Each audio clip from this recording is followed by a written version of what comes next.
Salah satu tanda menjelang datangnya kiamat adalah adanya pertempuran terbesar dalam sejarah. Rasulullah menamakannya Al-Malhamah. Perihal Al-Malhamah ini diceritakan Umar Sulaiman Al-Ashqar dalam Qasas Al-Ghaib fil Sahih Al-Hadis An-Nabawi dengan bersandar pada sejumlah hadis sahih. Dikatakan huru-hara perang akhir zaman ini terjadi sejak sebelum munculnya Dajjal. Diceritakan keadaan kaum muslimin dalam masa sebelum munculnya Dajjal berada dalam situasi penuh persaingan dan peperangan yang terus-menerus dan sambung menyambung yang menimpa dunia Islam. Keadaan tersebut melahirkan daulah Islam yang lebih murni, yakni kesiapan daulah melawan kekaisaran Romawi dalam Al-Malhamah. Dalam masa itu muncul berbagai macam fitnah. Dari Abdullah bin Umar dia berkata, "Kami sedang duduk di dekat Rasulullah. Beliau menyebutkan tentang berbagai fitnah dengan cukup banyak hingga beliau menyebutkan tentang fitnah Ahlas." Seseorang berkata, "Wahai Rasulullah, apakah yang disebut dengan fitnah Ahlas itu?" Beliau menjawab, "Dia itu lari, lalu musnahlah harta dan keluarganya. Kemudian fitnah Sarra yang mulai berkobar asapnya di bawah kedua kaki seseorang dari anggota keluargaku yang mengaku diriku. Padahal sesungguhnya itu bukan aku, karena sesungguhnya para waliku adalah yang bertakwa." Al-Malhamah Kubra adalah perang besar di akhir zaman yang merupakan salah satu tanda dari akan datangnya hari kiamat. Itu adalah perang antara kaum muslim dan Nasrani. Sisi lain yang menakjubkan dari Al-Malhamah Kubra adalah lantaran ia akan terjadi di Suriah. Dalam hadis telah disebutkan sebagian tanda akhir zaman yang diantaranya akan terjadi satu peristiwa besar di wilayah yang bernama Ghouta, Suriah.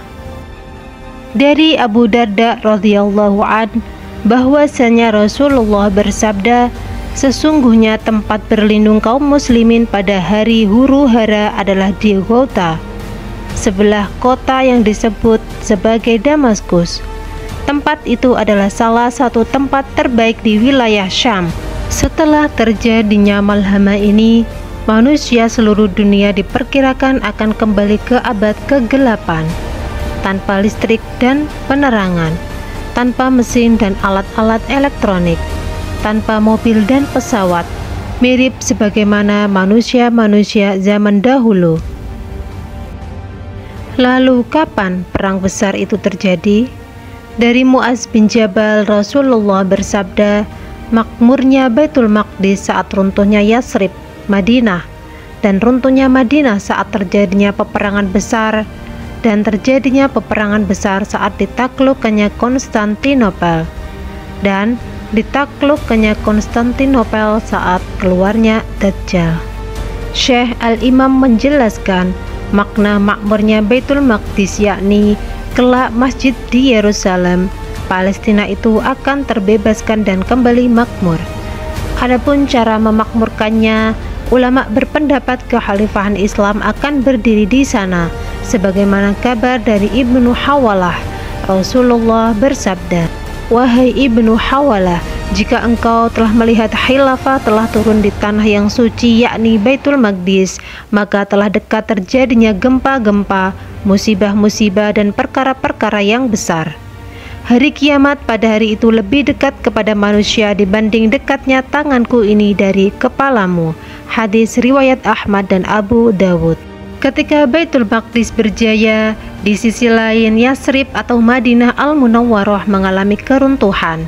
Namun maknanya bukanlah kejatuhan Islam di kota Nabi tersebut, melainkan hilangnya kemakmuran kota karena para penduduk Madinah berbondong-bondong pindah ke pusat negeri muslim yang baru, yakni di Baitul Maqdis, Yerusalem. Diriwayatkan dari Jubair bin Nufair dari seorang sahabat, Rasulullah bersabda, "Kalian akan berdamai dengan Romawi dengan perdamaian yang aman. Lalu kalian akan berperang dengan mereka, padahal mereka adalah musuh di belakang kalian. Maka kalian akan ditolong mendapat ghanimah dan akan selamat. Setelah Yahudi kalah, Nasrani justru melanggar perjanjian dengan Muslimin. Mereka bahkan mengatakan bahwasanya Nasranilah yang mengalahkan Yahudi, bukan Muslimin. Perang pun meletus antara Muslimin dan Nasrani. Inilah puncak dari peperangan besar atau Al-Malhamah Al-Kubra. Tidaklah kiamat terjadi kecuali setelah adanya peperangan ini. Dan pada saat peperangan itu meletus, terjadi kemurtatan yang dahsyat. Maka kaum muslimin mengutus pasukan yang bertekad untuk mati dan tidak akan kembali kecuali kalau menang. Mereka, kaum muslimin dan orang kafir, bertempur seharian hingga malam menghalangi mereka. Kemudian kaum muslimin dan orang kafir berperang kembali. Masing-masing tidak ada yang menang dan tewaslah pasukan yang siap mati. Sungguh peperangan yang mengerikan dan tak pernah terbayangkan sebelumnya. Perang Malhamah Kubra tak mengenal jeda istirahat. Dua kubu berduel hari demi hari, kecuali di malam hari. Peperangan terus berkecamuk tanpa ada kemenangan dan hanya menyisakan tewasnya pasukan. Perang terus terjadi di setiap hari di belahan dunia manapun hingga Allah menakdirkan kemenangan bagi muslimin. Setelah entah beberapa hari, namun setelah perang mengerikan berakhir, kengerian kiamat akan tiba dalam waktu singkat. Dari Abu Hurairah, Rasulullah bersabda, tidaklah akan terjadi hari kiamat sampai Romawi tiba di Al-A'maq atau Dabik. Maka keluarlah menuju mereka tentara dari Madinah yang merupakan bumi pilihan pada hari itu. Adapun saat Malhamah Kubra terjadi, penaklukan kedua Konstantinopel. Wilayah tersebut ditaklukkan dua kali karena setelah penaklukan pertama, Konstantinopel kembali ke tangan Nasrani. Kelak jelang hari kiamat, Konstantinopel akan kembali ke dekapan muslimin. Jika ada pertanyaan, bukankah Konstantinopel dan Romawi hanyalah sejarah dan tak ada lagi di masa kini? Asy-Syaikh Al-Imam memiliki penjelasan tentangnya. Ia memaparkan bahwasanya menaklukkan Konstantinopel yang dimaksud yakni penaklukan terhadap Nasrani. Ini menunjukkan bahwa penaklukan terhadap Nasara di waktu yang akan datang benar-benar akan terwujud bagi kaum muslimin. Nasara, mereka banyak jumlah pemeluknya dan mereka punya banyak negara. Peperangan berlangsung antara mereka dan kaum muslimin sesuai perjalanan waktu. Dalam peperangan besar di hari akhir nanti, muslimin memang mengalami kemenangan. Muslimin berjaya mengalahkan Yahudi dan Nasrani, lalu memimpin kemakmuran dunia.